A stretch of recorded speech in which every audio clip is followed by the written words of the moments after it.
Symbolically, the tarot is full of paradoxes, contradictions, and inversions, which is actually one of the more brilliant aspects of the system. As an example, the Chariot card, which is ruled by Cancer, brings to mind powers related to movement, cycles, and time. But if you look closely, many decks, especially the classic ones, show an immobile chariot. Physically, the chariot is depicted as completely stationary.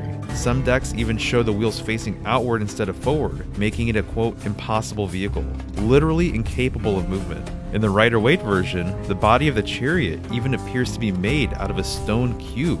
And curiously enough, an alternative name for this card is actually the cubic chariot. Oftentimes there are creatures or statues in front of the chariot that have no intention of moving and prevent it from forward progress. The two sphinxes here aren't even attached to the chariot to pull it, and the charioteer's hair or canopy tend to be lifeless, and many times there's no implied action whatsoever. The chariot, in a number of cases, is intentionally shown as being still or unable to travel. In my opinion, there's several ways to interpret this. One aspect is that this relates to the idea that the movement of Cancer takes place within and is an inner rotation. The glyph for Cancer, similar to the yin-yang symbol, rotates and spins, essentially within itself.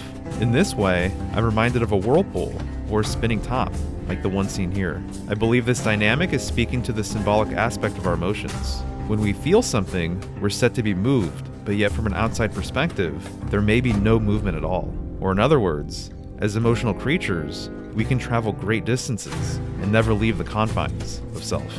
As always, I'd love to know what you think.